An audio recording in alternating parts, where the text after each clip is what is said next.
Good evening.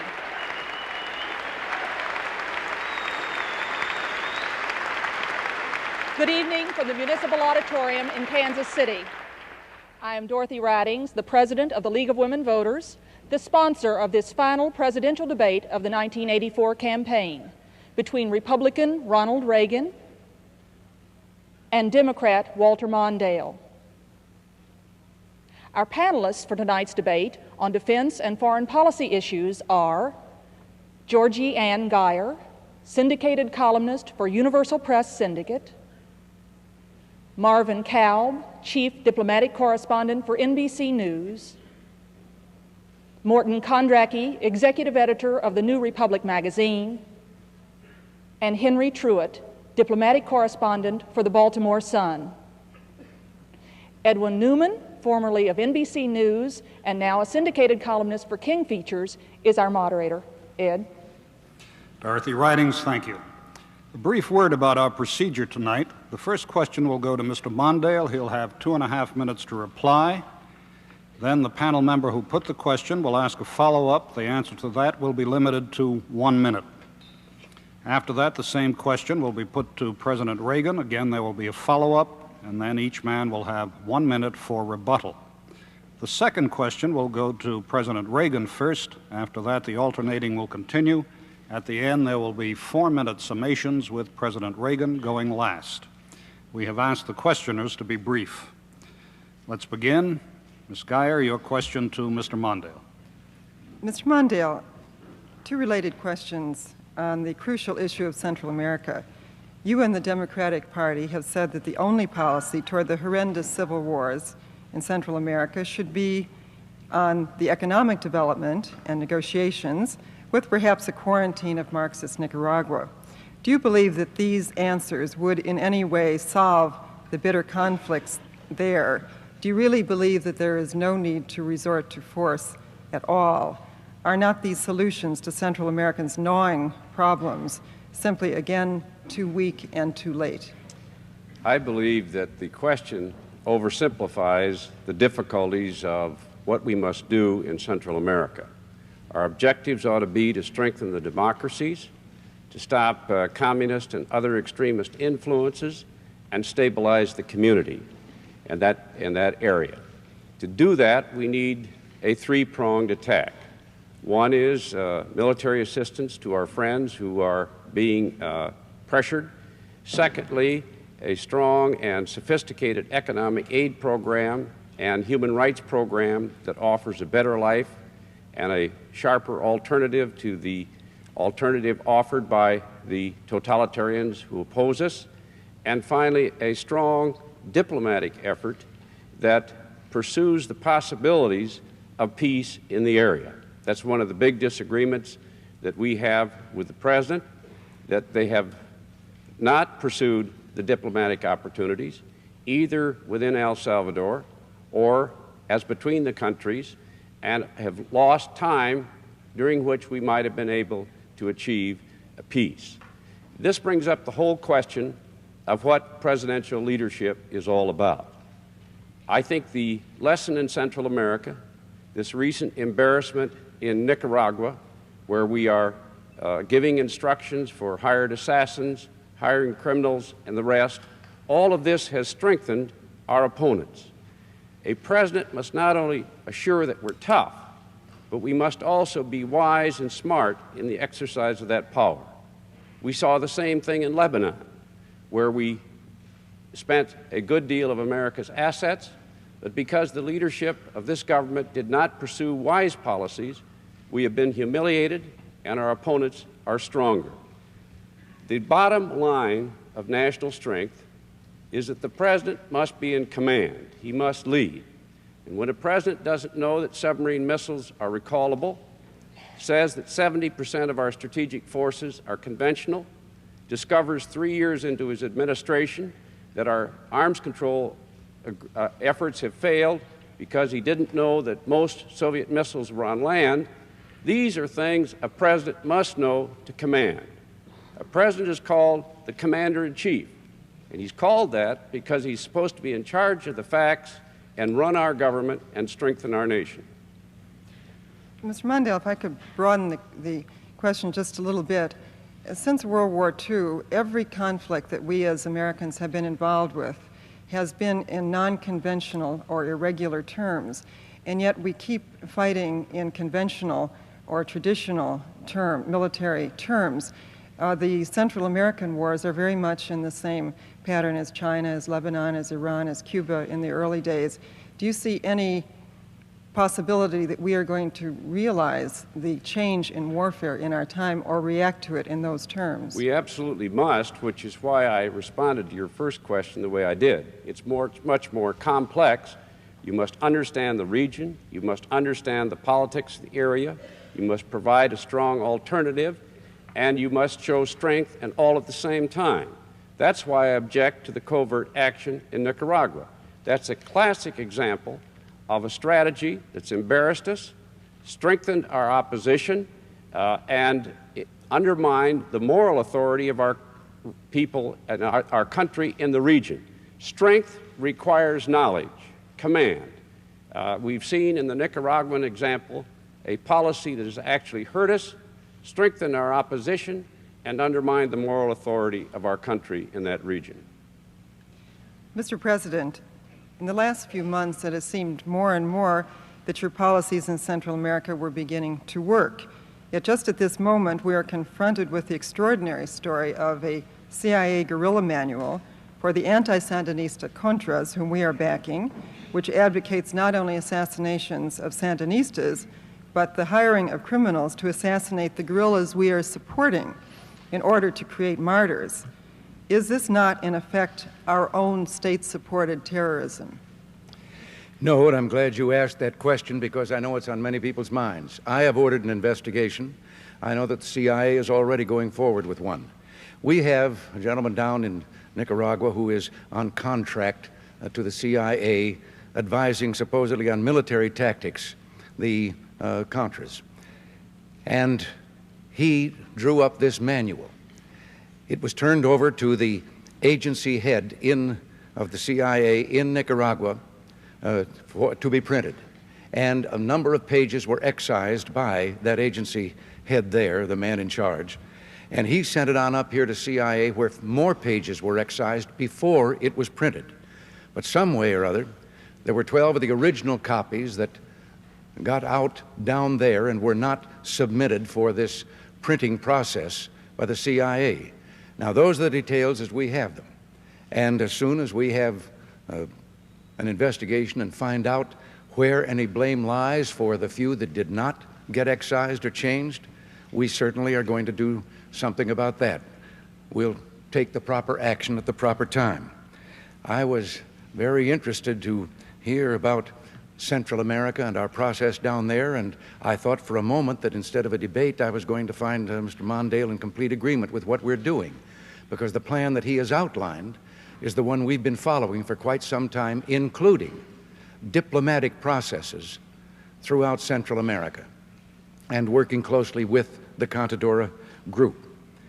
So I can only tell you about the manual that we're not in the habit of assigning guilt before there has been proper evidence produced and proof of that guilt. But if guilt is established, whoever is guilty, we will treat with that situation then, and they will be removed. Well, Mr. President, you are implying then that the CIA in Nicaragua is directing the Contras there. I'd also like to ask whether having the CIA investigate its own manual in such a sensitive area is not sort of like sending the fox into the chicken coop a second time. I'm afraid I misspoke when I said a CIA head in Nicaragua. There's not someone there directing all of this activity. There are, as you know, CIA men stationed in other countries in the world and certainly in Central America. And so it was a man down there in that area that this was delivered to. And he recognized that what was in that manual was direct contravention of my own executive order in December of 1981, that we would have nothing to do with regard to political assassinations. Mr. Mondale, your rebuttal. What is a president charged with doing when he takes his oath of office? he raises his right hand and takes an oath of office to take care to faithfully execute the laws of the land. The president can't know everything, but a president has to know those things that are essential to his leadership and the enforcement of our laws. This manual, several thousands of which were produced, was distributed ordering political assassinations, hiring of criminals, and other forms of terrorism. Some of it was excised, but the part dealing with political terrorism was continued. How can this happen? How can something this serious occur in an administration and have a president of the United States in a situation like this say he didn't know? A president must know these things. I don't know which is worse, not knowing or knowing and not stopping it. And what about the mining of the harbors in Nicaragua, which violated international law? This has hurt this country and a president supposed to command. Mr. President, your rebuttal.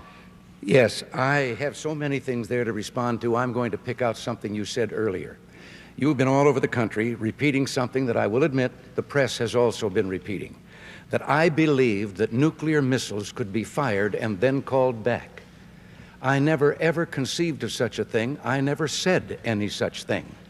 In a discussion of our strategic arms negotiations, I said that submarines carrying missiles and airplanes carrying missiles were more conventional type weapons, not as destabilizing as the land-based missiles, and that they were also weapons that, or carriers that if they were sent out and there was a change, you could call them back before they had launched their missiles.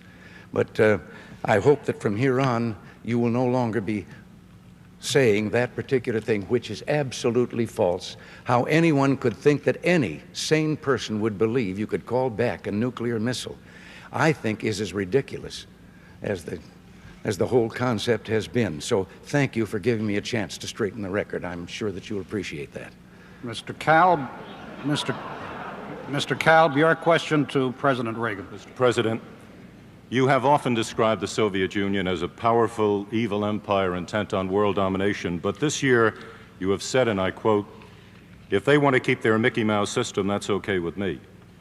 Which is it, Mr. President? Do you want to contain them within their present borders and perhaps try to reestablish détente, or what goes for détente, or do you really want to roll back their empire?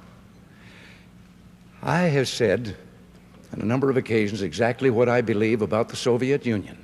I retract nothing that I have said. I believe that many of the things they have done are evil in any concept of morality that we have.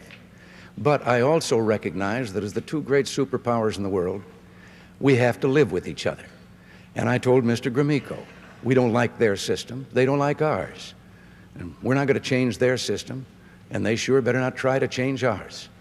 But between us, we can either destroy the world or we can save it. And I suggested that certainly it was to their common interest, along with ours, to avoid a conflict and to attempt to save the world and remove the nuclear weapons. And I think that perhaps we established a little better understanding. I think that in dealing with the Soviet Union, one has to be realistic. I know that Mr. Mondale in the past has made statements as if they were just people like ourselves, and if we were kind and good and did something nice, they would respond accordingly. And the result was unilateral disarmament. We canceled the B-1 under the previous administration. What did we get for it? Nothing. The Soviet Union has been engaged in the biggest military buildup in the history of man, at the same time that we tried the policy of unilateral disarmament, of weakness, if you will. And now we are putting up a defense of our own, and I've made it very plain to them. We seek no superiority. We simply are going to provide a deterrent so that it will be too costly for them if they are nursing any ideas of aggression against us. Now, they claim they're not, and I made it plain to them, we're not. But there's been no change in my attitude at all. I just thought when I came into office it was time that there was some realistic talk to and about the Soviet Union. And we did get their attention. Mr. President, perhaps the other side of the coin, a related question, sir. Since World War II, the vital interests of the United States have always been defined by treaty commitments and by presidential proclamations.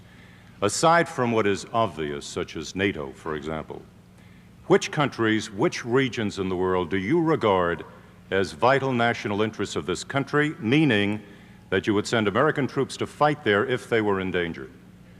Well, now, you've added a hypothetical there at the end, Mr. Kalb, about that, where we would send troops in to fight. I am not going to make the decision as to what the tactics could be, but obviously there are a number of areas in the world that are of importance to us. One is the Middle East, and that is of interest to the whole Western world and the industrialized nations because of the great supply of energy upon which so many depend there. Our neighbors here in America are vital to us. We're working right now and trying to be of help in Southern Africa with regard to the independence of Namibia and the removal of the Cuban surrogates, the thousands of them, from Angola. So I can say there are a great many interests. I believe that we have a great interest in the Pacific Basin. That is where I think the future of the world lies. But I am not going to pick out one and in advance hypothetically say, oh yes, we would send troops there. I don't want to send troops Mr. President. anyplace. Sorry, your time was up. Mr. Mondale, you have described the Soviet leaders as, and I'm quoting, cynical, ruthless, and dangerous, suggesting an almost total lack of trust in them. In that case, what makes you think that the annual summit meetings with them that you've proposed will result in agreements that would satisfy the interests of this country? Because the only type of agreements to reach with the Soviet Union are the types that are specifically defined so we know exactly what they must do, subject to full verification, which means we know every day whether they're living up to it, and follow-ups wherever we find suggestions that they're violating it, and the strongest possible terms. I have no illusions about the Soviet Union leadership or the nature of that state. They are a tough and a ruthless adversary, and we must be prepared to meet that challenge, and I would. Where I part with the President is that despite all of those differences, we must, as past presidents before this one have done, meet on the common ground of survival. And that's where the President has opposed practically every arms control agreement by every president of both political parties since the bomb went off. And he now completes this term with no progress toward arms control at all, but with a very dangerous arms race underway instead. There are now over 2,000 more warheads pointed at us today than there were when he was sworn in, and that does not strengthen us. We must be very, very realistic in the nature of that leadership, but we must grind away and talk to find ways to reducing these differences, particularly where arms races are concerned and other dangerous exercises of Soviet power. There will be no unilateral disarmament under my administration. I will keep this nation strong. I understand exactly what the Soviets are up to, but that too is a part of national strength. To do that, a president must know what is essential to command and to leadership and to strength. And that's where the president's failure to master, in my opinion, the essential elements of arms control has cost us dearly. These 4 years, 3 years into this administration, he said he just discovered that most Soviet missiles are on land, and that's why his proposal didn't work. I invite the American people tomorrow, because I will issue the statement, quoting President Reagan. He said exactly what I said he said. He said that these missiles were less dangerous than ballistic missiles because you could fire them and you could recall them if you decided there had been a miscalculation. I'm sorry, a president must know those things. Related question, Mr. Mondale, on Eastern Europe. Do you accept the conventional diplomatic wisdom that Eastern Europe is a Soviet sphere of influence? And if you do, what could a Mondale administration realistically do to help the people of Eastern Europe achieve the human rights that were guaranteed to them as a result of the Helsinki Accords? I think the essential strategy of the United States ought not accept any Soviet control over Eastern Europe. We ought to deal with each of these countries separately. We ought to pursue strategies with each of them, economic and the rest, that help them pull away from their dependence upon the Soviet Union.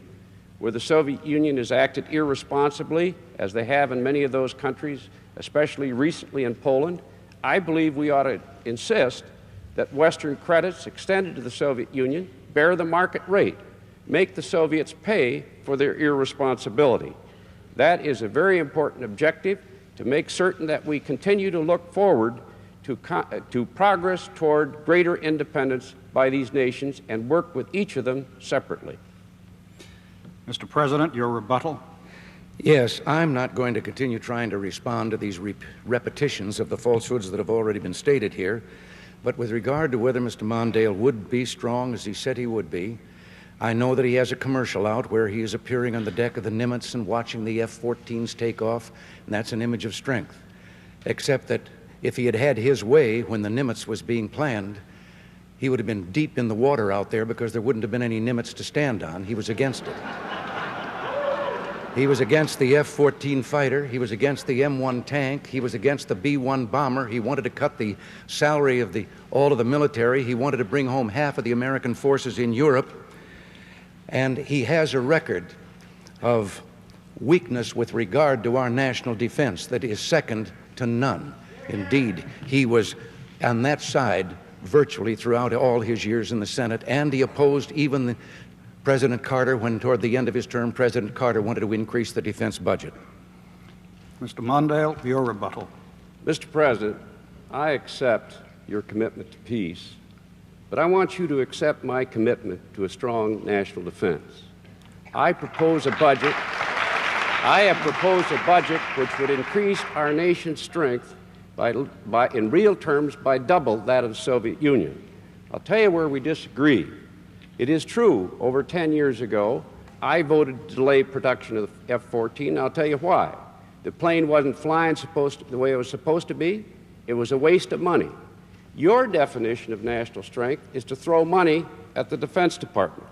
My definition of national strength is to make certain that a dollar spent buys us a dollar's worth of defense. There's a big difference between the two of us. A president must manage that budget. I will keep us strong, but you'll not do that unless you command that budget and make certain we get the strength that we need. When you pay $500 for a $5 hammer, you're not buying strength. I would ask the audience not to applaud. All it does is take up time that we would like to devote to the debate. Mr. Kondracke, your question to Mr. Mondale.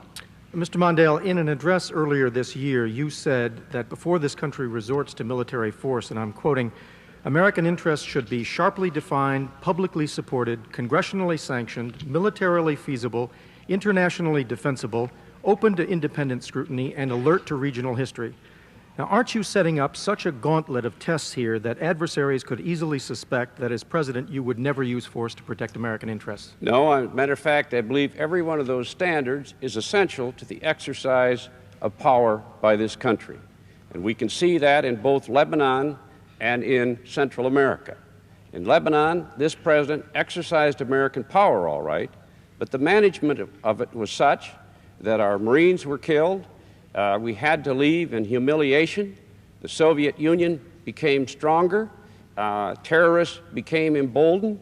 And it was because they did not think through how power should be exercised, did not have the American public with them on a plan that worked, that we ended up the way we did.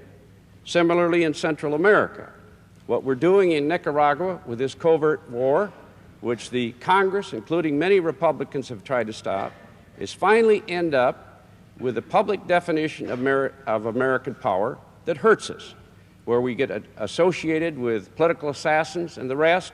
We have to decline for the first time in modern history jurisdiction of the World Court because they'll find us guilty of illegal actions, and our enemies are strengthened from all of this. We need to be strong.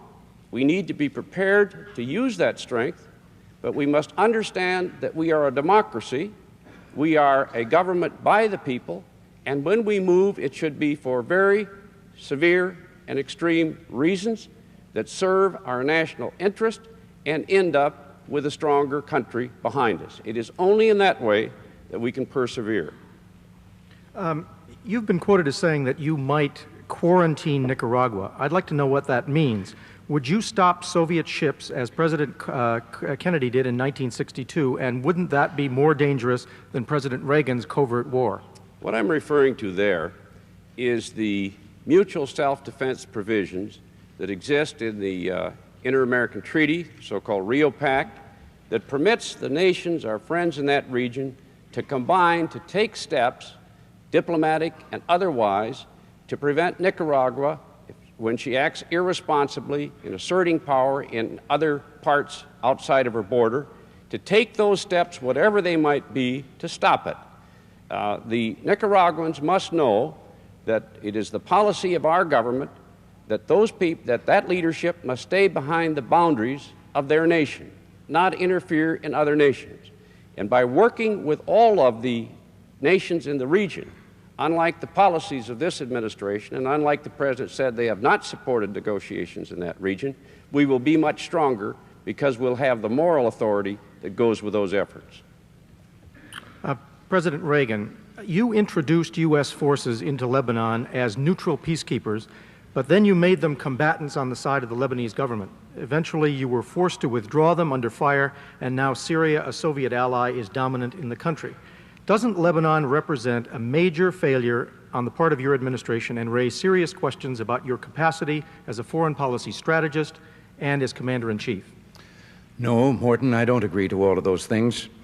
First of all, when we and our allies, the Italians, the French, and the United Kingdom, went into Lebanon, we went in there at the request of what was left of the Lebanese government to be a stabilizing force while they tried to establish a government. But the first time we went in at their request because the war was going on right in Beirut between Israel and the PLO terrorists.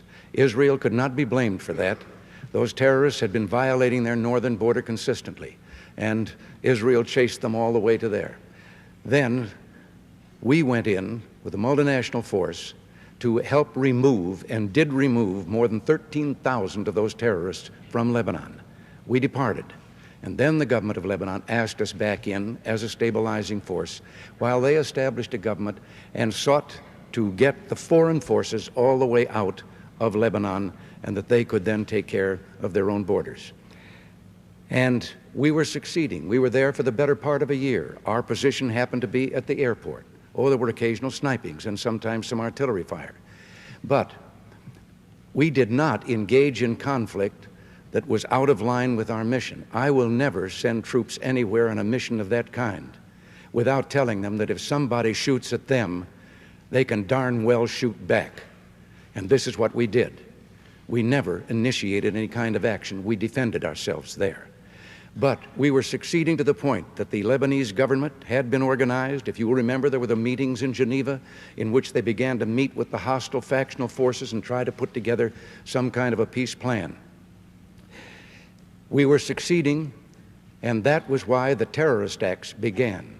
There are forces there, and that includes Syria in my mind, who don't want us to succeed, who don't want that kind of a peace with a dominant Lebanon dominant over its own territory. And so the terrorist acts began and led to the one great tragedy when they were killed in that suicide bombing of the building. Then the multilateral force withdrew for only one reason. We withdrew because we were no longer able to carry out the mission for which we had been sent in. But we went in the interest of peace and to keep Israel and Syria from getting into the sixth war between them. And I have no apologies for our going on a peace mission.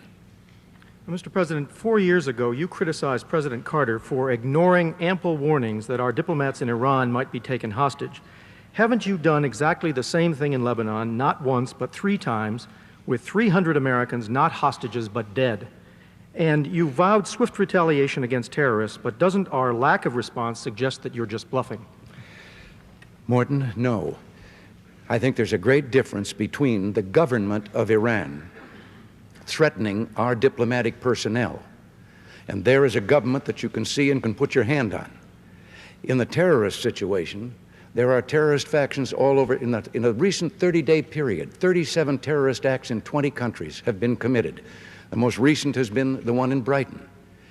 In dealing with terrorists, yes, we want to retaliate, but only if we can put our finger on the people responsible and not endanger the lives of innocent civilians there in the various communities and in the city of Beirut where these terrorists are operating.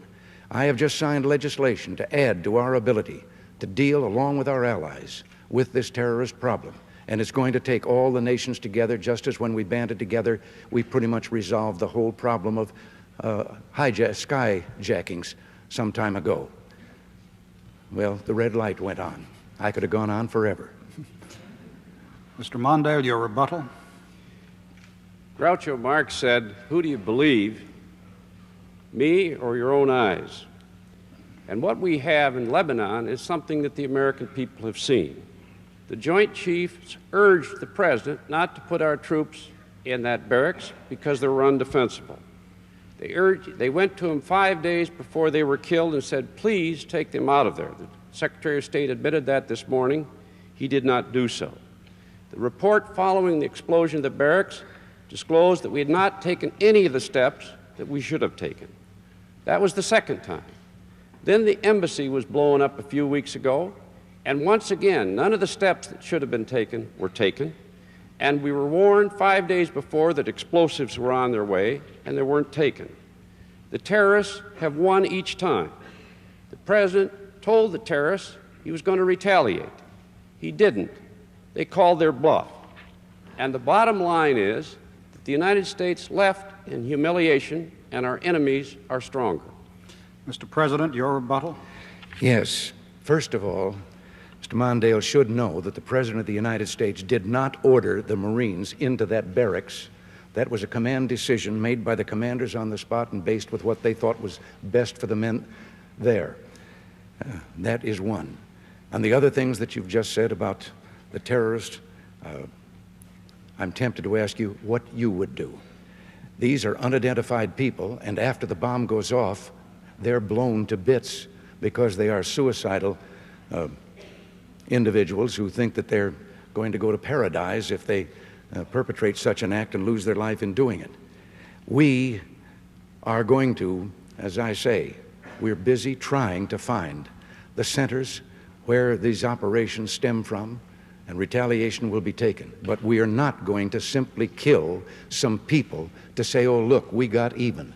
We want to know when we retaliate that we're retaliating with those who are responsible for the terrorist acts. And terrorist acts are such that our own United States Capitol in Washington has been bombed twice. Mr. Truitt, your question to President Reagan. Mr. President, I want to raise an issue that I think has been lurking out there for 2 or 3 weeks and cast it specifically in national security terms. You already are the oldest president in history, and some of your staff say you were tired after your most recent encounter with Mr. Mondale. I recall yet that President Kennedy had to go for days on end with very little sleep during the Cuba Missile Crisis. Is there any doubt in your mind that you would be able to function in such circumstances? Not at all, Mr. Truitt, and I want you to know that also I will not make age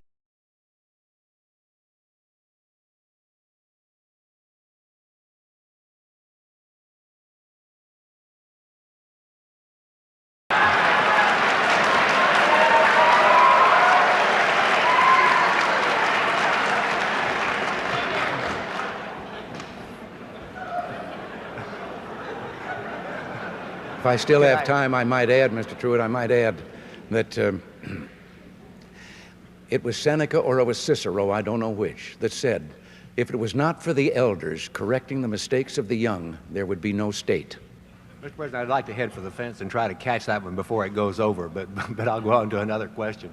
You and Mr. Mondale have already disagreed about what you had to say about recalling submarine-launched missiles. There's a similar issue out there that relates to it is said at least that you were unaware that the Soviet retaliatory power was based on land-based missiles. First, is that correct? Secondly, if it is correct, have you informed yourself in the meantime? And third, is it even necessary for the President to be so intimately involved in strategic details?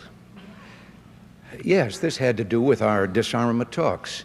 And the whole controversy about land missiles came up because we thought that the strategic nuclear weapons, the most destabilizing, are the land-based. You put your thumb on a button and somebody blows up 20 minutes later. So we thought that it would be simpler to negotiate first with those, and then we made it plain, a second phase, take up the submarine-launched, the airborne missiles. The Soviet Union, to our surprise, and not just mine, made it plain when we brought this up that they placed, they thought, a greater reliance on the land-based missiles, and therefore they wanted to take up all three. And we agreed. We said, all right, if that's what you want to do. But it was a surprise to us because they outnumbered us 64 to 36 in submarines and 20% more bombers capable of carrying nuclear missiles than we had. So why should we believe that they had placed that much more reliance on land-based? But even after we gave in and said, all right, let's discuss it all, they walked away from the table. We didn't. Mr. Mondale, I'm going to hang in there. Should the President's age and stamina be an issue in the political campaign? No, and I have not made it an issue, nor should it be. What's at issue here is the President's application of his authority to understand what a President must know to lead this nation, secure our defense, and make the decisions and the judgments that are necessary. A minute ago, the President quoted Cicero, I believe. I want to quote somebody a little closer at home, Harry Truman. He said, "The buck stops here." We just heard the President's answer for the problems at the barracks in Lebanon, where 241 Marines were killed. What happened? First, the Joint Chiefs of Staff went to the President and said, don't put those troops there. They did it. And then 5 days before the troops were killed, they went back to the President through the Secretary of Defense and said, please, Mr. President, take those troops out of there because we can't defend them. They didn't do it, and we know what happened. After that, once again, our embassy was exploded. This is the fourth time this has happened, an identical attack in the same region, despite warnings, even public warnings from the terrorists. Who's in charge? Who's handling this matter? That's my main point. Now, on arms control, we're completing 4 years. This is the first administration since the bomb went off that made no progress. We have an arms race underway instead. A president has to lead his government or it won't be done. Different people with different views fight with each other. For 3.5 years, this administration avoided arms control, resisted tabling arms control proposals that had any hope of agreeing, rebuked their negotiator in 1981 when he came close to an agreement, at least in principle, on medium-range weapons. And we have this arms race underway, and a recent book that just came out by perhaps the nation's most respected author in this field, Strobe Talbot, called Deadly Gambit, concludes that this president has failed to master the essential details needed to command and lead us, both in terms of security, in terms of arms control. That's why they call the president a commander-in-chief. Good intentions, I grant, but it takes more than that. You must be tough and smart. This question of leadership keeps arising in different forms in this discussion already. And the President, Mr. Mondale, has called you whining and vacillating, among the more charitable phrases, weak, I believe. It is a question of leadership, and he has made the point that you have not repudiated some of the diplomatic activity of the Reverend Jackson, particularly in Central America. Did you approve of his diplomatic activity, and are you prepared to repudiate him now? I read his statement the other day. I don't admire Fidel Castro at all, and I have said that. Che Guevara was a contemptible figure in civilization's history. I know the Cuban state as a police state, and all my life I've worked in a way that demonstrates that. But Jesse Jackson is an independent person. I don't control him, and let's talk about people we do control. In the last debate, the Vice President of the United States said that I said the Marines had died shamefully and died in shame in Lebanon. I demanded an apology from Vice President Bush because I had instead honored these young men, grieved for their families, and think they were wonderful Americans that honored us all. What does the President have to say about taking responsibility for a Vice President who won't apologize for something like that? Mr. President, your rebuttal. Yes, I know it'll come as a surprise to Mr. Mondale, but I am in charge. And as a matter of fact, we haven't avoided arms control talks with the Soviet Union. Very early in my administration, I proposed, and I think something that had never been proposed by any previous administration, I proposed a total elimination of intermediate range missiles where the Soviets had better than a ton and still have better than a 10-to-1 advantage over the Allies in Europe. When they protested that and suggested a smaller number, perhaps, I went along with that. The so-called negotiation that you said I walked out on was the so-called walk in the wood between one of our representatives and one of the Soviet Union, and it wasn't me that turned it down. The Soviet Union disavowed it. Mr. Mondale, your rebuttal. There are two distinguished authors on arms control in this country. There are many others, but two that I want to cite tonight. One is Strobe Talbot in his classic book, Deadly Gambit. The other is John Newhouse, who's one of the most distinguished arms control specialists in our country. Both said that this administration turned down the Walk in the Woods agreement first, and that would have been a perfect agreement from the standpoint of the United States and Europe and our security. When Mr. Nitze, a good negotiator, returned, he was rebuked, and his boss was fired. This is the kind of leadership that we've had in this administration in the most deadly issue of our time. Now we have a runaway arms race. All they've got to show for 4 years in U.S.-Soviet relations is one meeting in the last weeks of an administration and nothing before. They're tough negotiators, but all previous presidents have made progress. This one has not. Ms. Geyer, your question to Mr. Mondale. Mr. Mondale, many analysts are now saying that actually our number one foreign policy problem today is one that remains almost wholly unrecognized: massive illegal immigration from economically collapsing countries. They are saying that it is the only real territorial threat to the American nation state. You yourself said in the 1970s that we had a, quote, hemorrhage on our borders, unquote. Yet today you have backed off any immigration reform, such as the balanced and highly crafted Simpson-Mazzoli bill. Why? What would you do instead today, if anything? This is a very serious problem in our country, and it has to be dealt with. I object to that part of the Simpson-Mazzoli bill, which I think is very unfair and would prove to be so. That is the part that requires employers to determine the citizenship of an employee before they're hired. I am convinced that the result of this would be that people who are Hispanic, people who have different languages or speak with an accent, would find it difficult to be employed. I think that's wrong. We've never had citizenship tests in our country before, and I don't think we should have a citizenship card today. That is counterproductive. I do support the other aspects of the Simpson-Mazzoli bill that strengthen enforcement at the border, strengthen other ways of dealing with undocumented workers in this difficult area, and dealing with the problem of settling people who have lived here for many, many years and do not have an established status. I have further strongly recommend that this administration do something that is not done, and that is to strengthen enforcement at the border, strengthen the officials in this government that deal with undocumented workers, and to do so in a way that's responsible and within the Constitution of the United States. We need an answer to this problem, but it must be an American answer that is consistent with justice and due process. Everyone in this room practically here tonight is an immigrant. We came here loving this nation, serving it, and it has served all of our most bountiful dreams. And one of those dreams is justice. And that we need a measure, and I will support a measure, that brings about those objectives, but avoids that one aspect that I think is very serious. The second part is to maintain and improve relations with our friends to the south. We cannot solve this problem all on our own.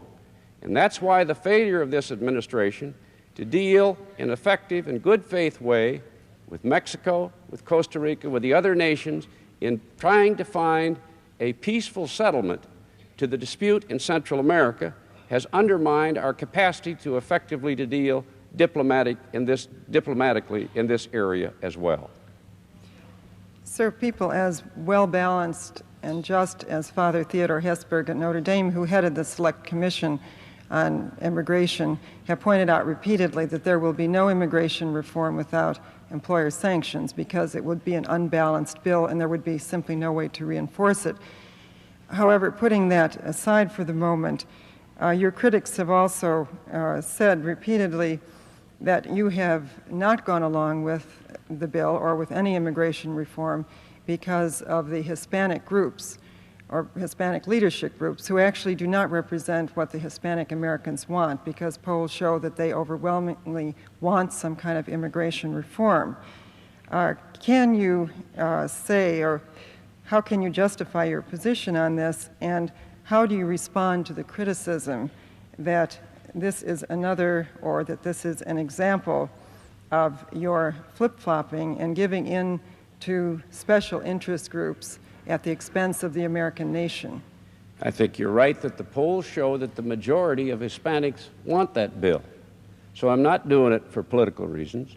I'm doing it because all my life I've fought for a system of justice in this country, a system in which every American has a chance to achieve the fullness in life without discrimination. This bill imposes upon employers the responsibility of determining whether somebody who applies for a job is an American or not. And just inevitably, they're going to be reluctant to hire Hispanics or people with a different accent. If I were dealing with politics here, the polls show the American people want this. I am for reform in this area, for tough enforcement at the border, and for many other aspects of the Simpson-Mazzola bill. But all my life, I've fought for a fair nation, and despite the politics of it, I stand where I stand, and I think I'm right. And before this fight is over, we're going to come up with a better bill, a more effective bill that does not undermine the liberties of our people. Mr. President, you too have said that our borders are out of control. Yet this fall, you allowed the Simpson-Mazzola bill, which would at least have minimally protected our borders and the rights of citizenship, because of a relatively unimportant issue of reimbursement to the states for legalized aliens. Given that, may I ask, what priority can we expect you to give this forgotten national security element? How sincere are you in your efforts to control, in effect, the nation state that is the United States? Georgie, and we, believe me, supported the Simpson-Mazzola bill strongly and the bill that came out of the Senate. However, there were things added in the House side that we felt made it less of a good bill, as a matter of fact, made it a bad bill. And in conference, we stayed with them in conference all the way to where even Senator Simpson did not want the bill in the manner in which it would come out of the conference committee. There were a number of things in there that weakened that bill. I can't go into detail about them here. But it is true our borders are out of control. It is also true that this has been a situation on our borders back through a number of administrations. And I supported this bill. I believe in the idea of amnesty for those who have put down roots and who have lived here, even though some time back they may have entered illegally. With regard to the employer sanctions, we must have that, not only to ensure that we can identify the illegal aliens, but also, while some keep protesting about what it would do to employers, there is another employer that we shouldn't be so concerned about. And these are employers down through the years who have encouraged the illegal entry into this country, because they then hire these individuals and hire them at starvation wages and with none of the benefits that we think are normal and natural for workers in our country, and the individuals can't complain because of their illegal status. We don't think that those people should be allowed to continue operating free. And this was why the provisions that we had in with regard to sanctions and so forth. And I'm going to do everything I can, and all of us in the administration are, to join in again, when Congress is back at it, to get an immigration bill that will give us once again control of our borders. And with regard to friendship below the border and with the countries down there, yes, no administration that I know has established the relationship that we have with our Latin friends. But as long as they have an economy that leaves so many people in dire poverty and unemployment, they are going to seek that employment across our borders, and we work with those other countries. Mr. President, the experts also say that the situation today is terribly different, quantitatively, qualitatively different from what it has been in the past because of the gigantic population growth. For instance, Mexico's population will go from about 60 million today to 120 million at the turn of the century. Many of these people will be coming into the United States not as citizens but as illegal workers. You have repeatedly said recently that you believe that Armageddon, the destruction of the world, may be imminent in our times. Do you ever feel that we are in for an Armageddon or a situation, a time of anarchy regarding the population explosion in the world? No, as a matter of fact, the population explosion, if you look at the actual figures, has been vastly exaggerated, over-exaggerated. As a matter of fact, there are some pretty scientific and solid figures about how much space there still is in the world and how many more people we can have. It's almost like going back to the Malthusian theory, when even then they were saying that everyone would starve with the limited population they had then. But the problem of population growth is one here with regard to our immigration, and we have been the safety valve, whether we wanted to or not, with the illegal entry here in Mexico, where their population is increasing and they don't have an economy that can absorb them and provide the jobs. And this is what we're trying to work out, not only to protect our own borders, but to have some kind of fairness and recognition of that problem. Mr. Mondale, your rebuttal. One of the biggest problems today is that the countries to our south are so desperately poor that these people who will almost lose their lives if they don't come north despite all the risks. And if we're going to find a permanent, fundamental answer to this, it goes to American economic and trade policies that permit these nations to have a chance to get on their own 2 feet and to get prosperity so that they can have jobs for themselves and their people. And that's why this enormous national debt engineered by this administration is harming these countries and fueling this immigration. These high interest rates, real rates that have doubled under this administration, have had the same effect on Mexico and so on, and the cost of repaying those debts is so enormous that it results in massive unemployment, hardship, and heartache. And that drives our friends to the north, to the south, up into our region, and we need to end those deficits as well. Mr. President, your rebuttal. Well, my rebuttal is I've heard the national debt blamed for a lot of things, but not for illegal immigration across our border, and it has nothing to do with it. But with regard to these high interest rates, too, at least give us the recognition of the fact that when you left office, Mr. Mondale, they were 21.5, the prime rate. It's now 12.25, and I predict it'll be coming down a little more shortly. So we're trying to undo some of the things that your administration did. Mr.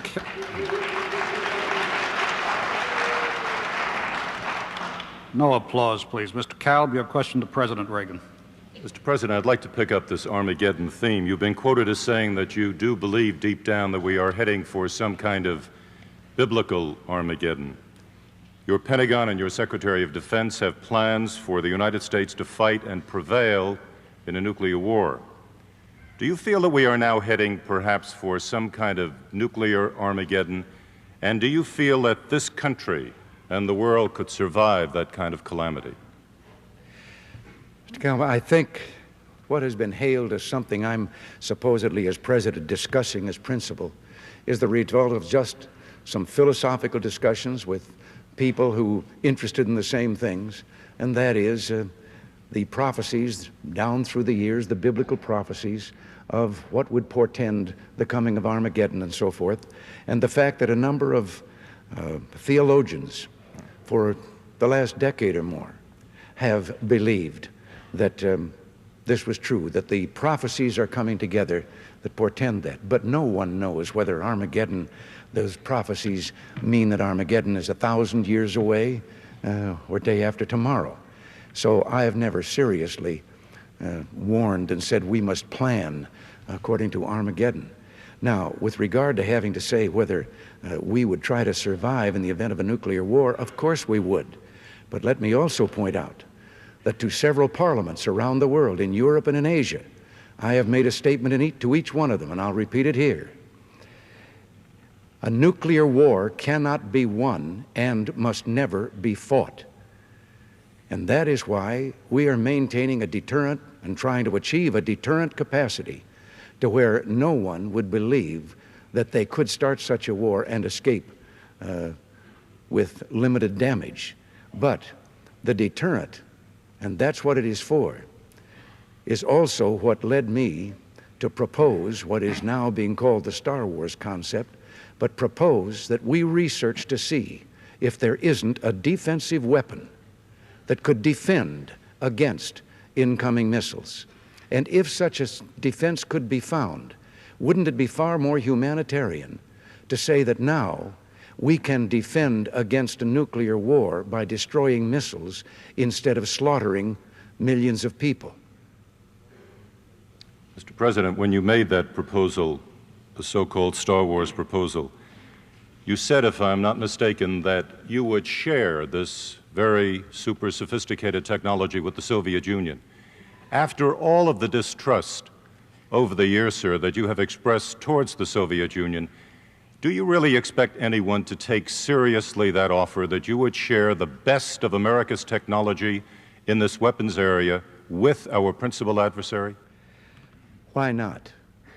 What if we did, and I hope we can, we're still researching, what if we come up with a weapon that renders those missiles obsolete? There has never been a weapon invented in the history of man that has not led to a defensive, a counter weapon.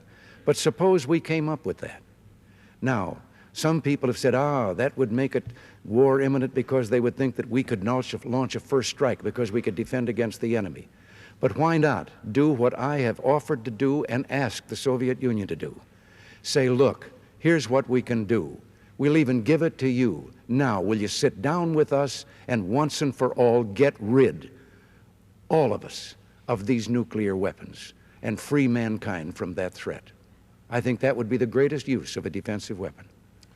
Mr. Mondale, you've been very sharply critical of the President's Strategic Defense Initiative.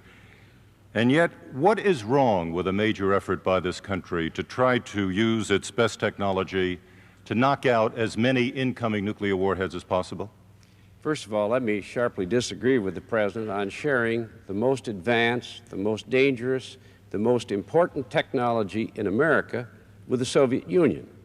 We have had for many years, understandably, a system of restraints on high technology because the Soviets are behind us, and any research or development along the Star Wars schemes would inevitably involve our most advanced computers, most advanced engineering, and the thought that we would share this with the Soviet Union is, in my opinion, a total non-starter. I would not let the Soviet Union get their hands on it at all. Now, what's wrong with Star Wars? There's nothing wrong with the theory of it. If we could develop a principle that would say both sides could fire all their missiles and no one would get hurt, I suppose it's a good idea. But the fact of it is, we're so far away from research that even comes close to that, that this Director of Engineering Research in the Defense Department said to get there, we would have to solve 8 problems, each of which are more difficult than the atomic bomb and the Manhattan Project. It would cost something like $1 trillion to test and deploy weapons. The second thing is, this all assumes that the Soviets wouldn't respond in kind, and they always do. We don't get behind, they won't get behind, and that's been the tragic story of the arms race. We have more at stake in space satellites than they do. If we could stop right now the testing and the deployment of these space weapons, and the President's proposals go clear beyond research. If it was just research, we wouldn't have any argument, because maybe someday somebody will think of something. But to commit this nation to a buildup of anti-satellite and space weapons at this time in their crude state would bring about an arms race that's very dangerous indeed. One final point. The most dangerous aspect of this proposal is for the first time we would delegate to computers the decision as to whether to start a war. That's dead wrong. There wouldn't be time for a president to decide. It would be decided by these remote computers. It might be an oil fire. It might be a jet exhaust. The computer might decide it's a missile, and off we go. Why don't we stop this madness now and draw a line and keep the heavens free from war? Mr. Mondale. In this general area, sir, of arms control, President Carter's national security advisor, Zbigniew Brzezinski, said, quote, "A nuclear freeze is a hoax," unquote. Yet the basis of your arms proposals, as I understand them, is a mutual and verifiable freeze on existing weapon systems. In your view, which specific weapon systems could be subject to a mutual and verifiable freeze, and which could not? Every system that is verifiable should be placed on the table for negotiations for an agreement. I would not agree to any negotiations or any agreement that involved conduct on the part of the Soviet Union that we couldn't verify every day. I would not agree to any agreement in which the United States security interest was not fully recognized and supported. That's why we say mutual and verifiable freezes. Now, why do I support the freeze? Because this ever-rising arms race madness makes both nations less secure. It's more difficult to defend this nation. It is putting a hair trigger on nuclear war. This administration, by going into the Star Wars system, is going to add a dangerous new escalations. We have to be tough on the Soviet Union, but I think the American people and the people of the Soviet Union want it to stop. President Reagan, your rebuttal. Yes, my rebuttal once again is that this invention that has just been created here of how I would go about rolling over for the Soviet Union, no, Mr. Mondale, my idea would be with that defensive weapon that we would sit down with them and then say, now, are you willing to join us? Here's what we can give them a demonstration, and then say, here's what we can do. Now, if you're willing to join us in getting rid of all the nuclear weapons in the world, then we'll give you this one so that we would both know that no one can cheat, that we've both got something that if anyone tries to cheat. But when you keep Star Warring it, I never suggested where the weapon should be or what kind. I'm not a scientist. I said, and the Joint Chiefs of Staff agreed with me, that it was time for us to turn our research ability to seeing if we could not find this kind of a defensive weapon. And suddenly somebody says, oh, it's got to be up there and it's Star Wars and so forth. I don't know what it would be, but if we can come up with one, I think the world will be better off. Mr. Mondale, your rebuttal. Well, that's what a president's supposed to know, where those weapons are going to be. If they're space weapons, I assume they'll be in space. If they're anti-satellite weapons, I assume they're going to be made armed against anti-satellites.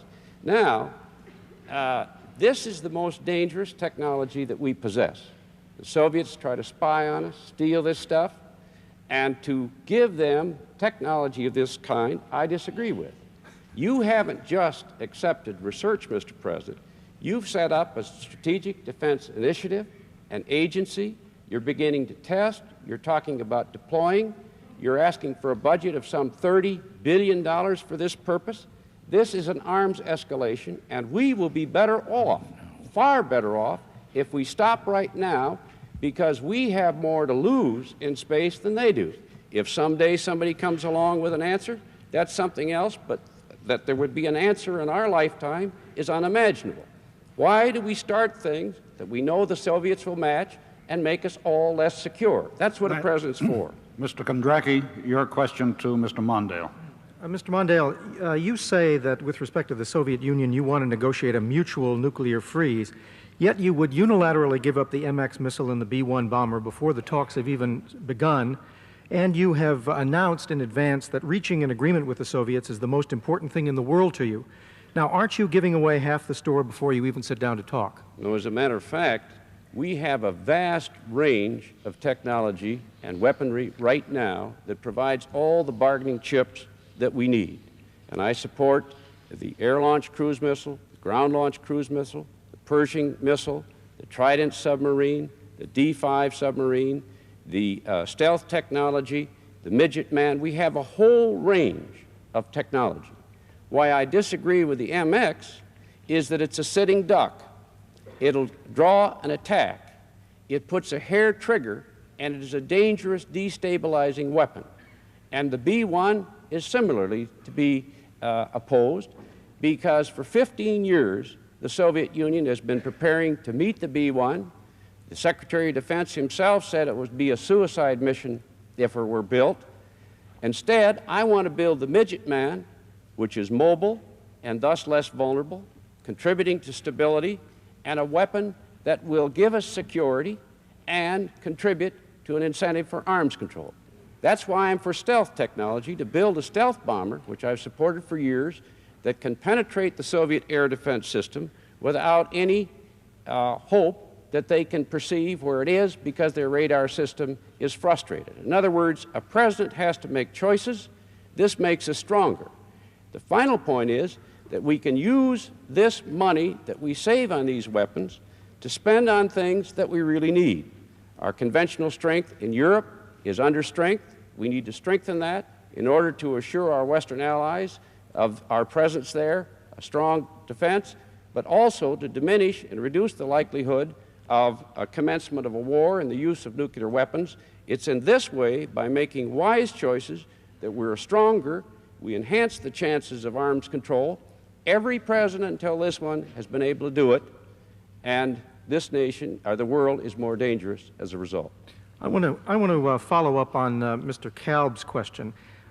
It seems to me on the question of verifiability that you do have some problems with the extent of the freeze. It seems to me, for example, that testing would be very difficult to verify because the Soviets encode their telemetry.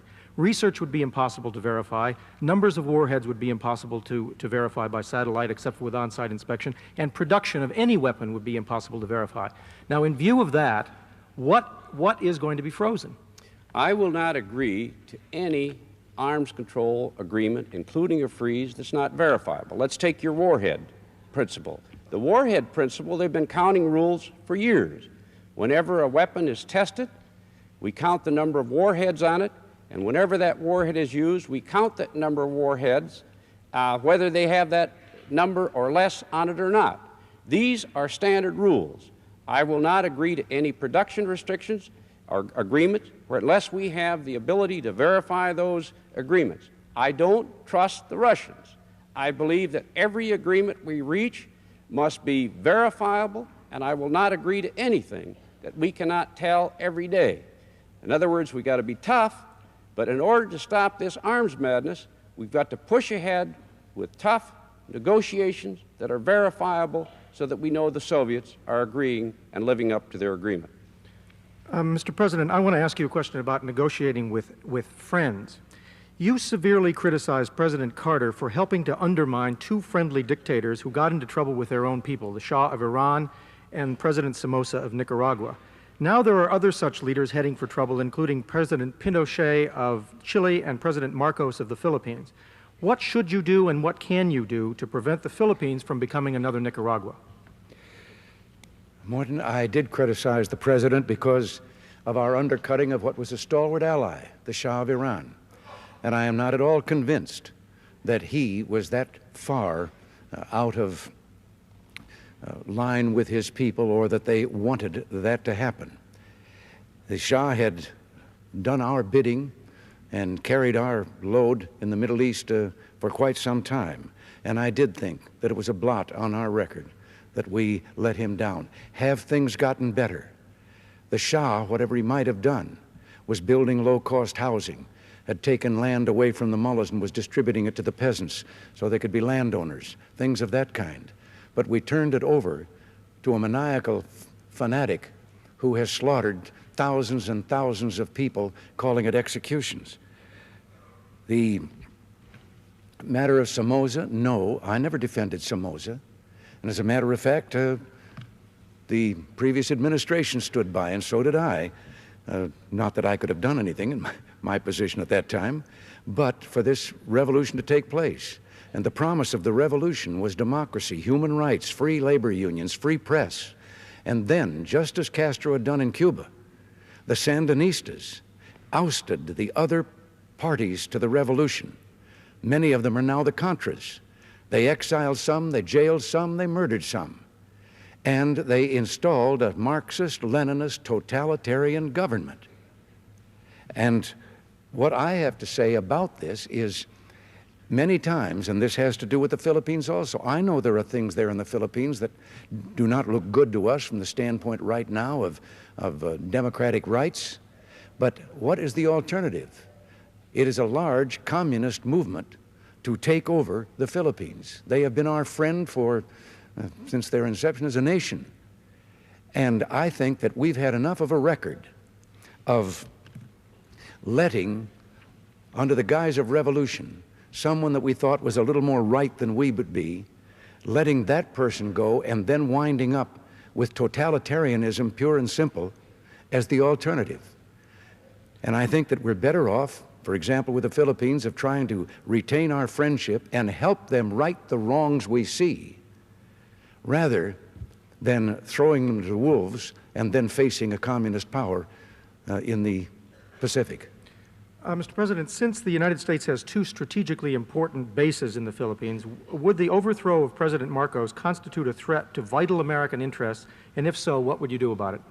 Well, as I say, we have to look at what an overthrow there would mean and what the government would be that would follow.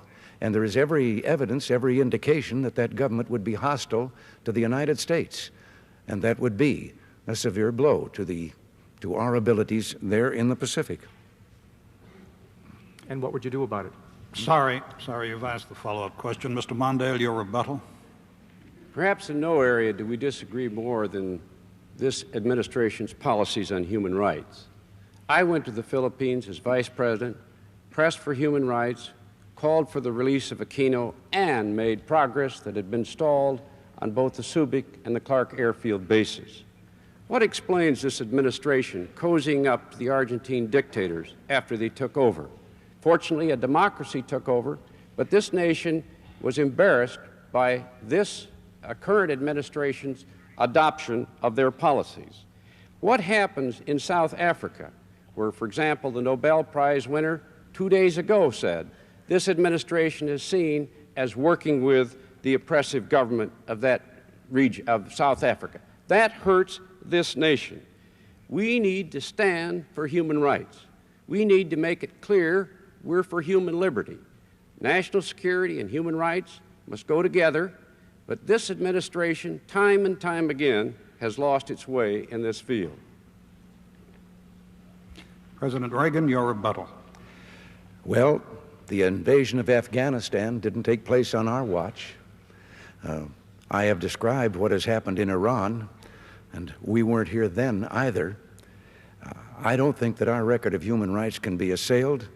I think that we have observed ourselves and have done our best to see that human rights are extended throughout the world. Mr. Mondale has recently announced a plan of his to get the democracies together and to work with the whole world to turn to democracy. And I was glad to hear him say that, because that's what we've been doing ever since I announced to the British Parliament that I thought we should do this. And human rights are not advanced when at the same time you then stand back and say, whoops, we didn't know the gun was loaded, and you have another totalitarian power on your hands. In this segment, because of the pressure of time, there will be no rebuttals and there will be no follow-up questions. Mr. Truitt, your question to President Reagan. One question to each candidate. One question to each candidate. Mr. President, could I take you back to something you said earlier, and if I'm misquoting you, please correct me. But I understood you to say that if the development of space military technology was successful, you might give the Soviets a demonstration and say, here it is, which sounds to me as if you might be trying to gain the sort of advantage that would enable you to dictate terms, in which I would then suggest to you might mean scrapping a generation of nuclear strategy called mutual deterrence, in which we in effect hold each other hostage. Is that your intention? Well, I can't say that I have roundtabled that and sat down with the chiefs of staff, but I have said that it seems to me that this could be a logical step in what is my ultimate goal, my ultimate dream, and that is the elimination of nuclear weapons in the world. And it seems to me that this could be an adjunct, or certainly a great assisting agent in getting that done. I am not going to roll over, as Mr. Mondale suggests, and give them something that could turn around and be used against us. But I think it's a very interesting proposal to see if we can find, first of all, something that renders those weapons obsolete, incapable of their mission. But Mr. Mondale seems to approve MAD. MAD is mutual assured destruction, meaning if you use nuclear weapons on us, the only thing we have to keep you from doing it is that we'll kill as many people of yours as you'll kill of ours. I think that to do everything we can to find, as I say, something that would destroy weapons and not humans is a great step forward in human rights. Mr. Mondale, could I ask you to address the question of nuclear strategy then? Formal doctrine is very arcane, but I'm going to ask you to deal with it anyway. Do you believe in MAD, mutual assured destruction, mutual deterrence, as it has been practiced for the last generation? I believe in a sensible arms control approach that brings down these weapons to manageable levels. I would like to see their elimination.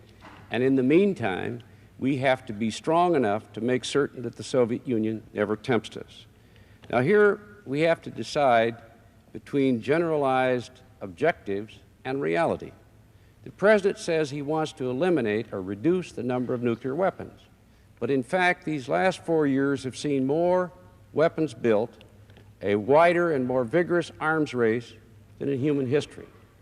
He says he wants a system that will make nuclear arms wars safe, so nobody's going to get hurt. Well, maybe someday somebody can dream of that. But why start an arms race now? Why destabilize our relationship?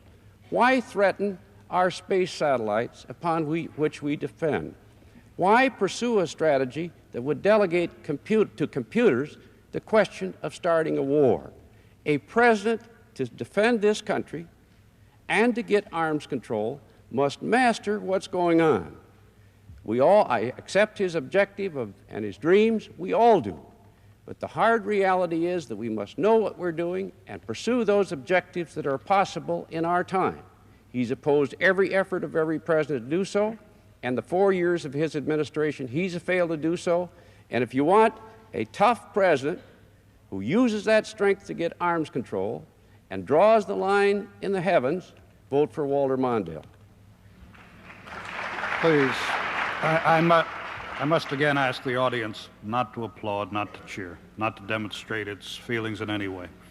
We've arrived at the point in the debate now where we call for closing statements. You have the full 4 minutes, each of you. Mr. Mondale, will you go first? I want to thank the League of Women Voters, the good citizens of Kansas City, and President Reagan for agreeing to debate this evening.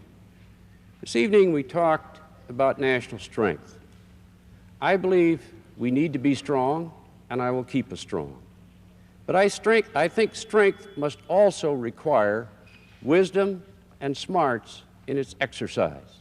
That's key to the strength of our nation. A president must know the essential facts essential to command. But a president must also have a vision of where this nation should go. Tonight, as Americans, you have a choice, and you're entitled to know where we would take this country if you decide to elect us. As president, I would press for long-term, vigorous economic growth. That's why I want to get these debts down and these interest rates down, restore America's exports, help rural America, which is suffering so much, and bring the jobs back here for our children. I want this next generation to be the best educated in American history, to invest in the human mind and science again, so we're out front, I want this nation to protect its air, its water, its land, and its public health. America is not temporary. We're forever. And as Americans, our generation should protect this wonderful land for our children. I want a nation of fairness, where no one is denied the fullness of life or discriminated against, and we deal compassionately with those in our midst who are in trouble. And above all, I want a nation that's strong. Since we debated 2 weeks ago, the United States and the Soviet Union have built 100 more warheads, enough to kill millions of Americans and millions of Soviet citizens. This doesn't strengthen us. This weakens the chances of civilization to survive. I remember the night before I became vice president. I was given the briefing and told that any time, night or day, I might be called upon to make the most fateful decision on earth, whether to fire these atomic weapons that could destroy the human species.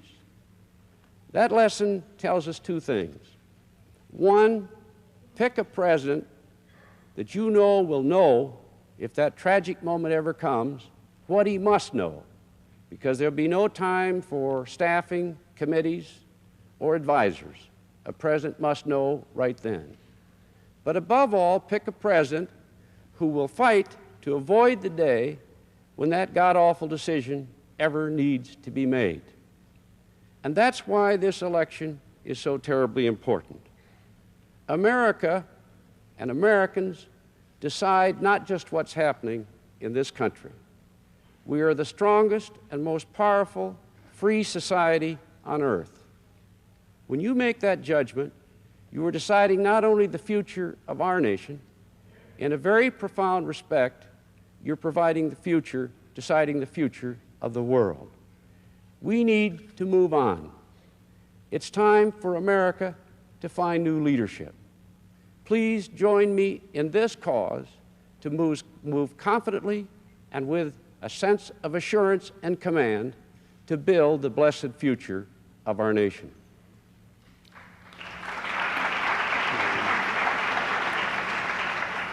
President Reagan, your summation, please. Yes, my thanks to the League of Women Voters, to the panelists, the moderator, and to the people of Kansas City for their warm hospitality and greeting. I think the American people tonight have much to be grateful for. An economic recovery that has become expansion, freedom, and most of all, we are at peace. I am grateful for the chance to reaffirm my commitment to reduce nuclear weapons and one day to eliminate them entirely. The question before you comes down to this. Do you want to see America return to the policies of weakness of the last 4 years? Or do we want to go forward, marching together as a nation of strength and that's going to continue to be strong? We shouldn't be dwelling on the past or even the present. The meaning of this election is the future, and whether we're going to grow and provide the jobs and the opportunities for all Americans and that they need. Several years ago, I was given an assignment to write a letter. It was to go into a time capsule and would be read in 100 years when that time capsule was opened. I remember driving down the California coast. One day my mind was full of what I was going to put in that letter about the problems and the issues that confront us in our time and what we did about them. But I couldn't completely neglect the beauty around me, the Pacific out there on one side of the highway shining in the sunlight, the mountains of the coast range rising on the other side. And I found myself wondering what it would be like for someone, wondering if someone 100 years from now would be driving down that highway and if they would see the same thing. And with that thought, I realized what a job I had with that letter. I would be writing a letter to people who know everything there is to know about us. We know nothing about them. They would know all about our problems. They would know how we solve them. and whether our solution was beneficial to them down through the years or whether it hurt them. They would also know that we lived in a world with terrible weapons, nuclear weapons of terrible destructive power, aimed at each other, capable of crossing the ocean in a matter of minutes and destroying civilization as we knew it. And then I thought to myself, what are they going to say about us? What are those people 100 years from now going to think? They will know whether we used those weapons or not. Well, what they will say about us 100 years from now depends on how we keep our rendezvous with destiny. Will we do the things that we know must be done and know that one day, down in history, 100 years or perhaps before, someone will say, thank God for those people back in the 1980s, for preserving our freedom, for saving for us this blessed planet called Earth with all its grandeur and its beauty. You know, I am grateful to all of you for giving me the opportunity to serve you for these 4 years, and I seek re-election because I want more than anything else to try to complete the new beginning that we charted 4 years ago. George Bush, who I think is one of the finest vice presidents this country has ever had, George Bush and I have crisscrossed the country, and we've had in these last few months a wonderful experience. We have met young America. We have met your sons and daughters. Mr. President, I am obliged to cut you off there under the rules of the debate. I'm sorry. All right. I was just going to... Okay.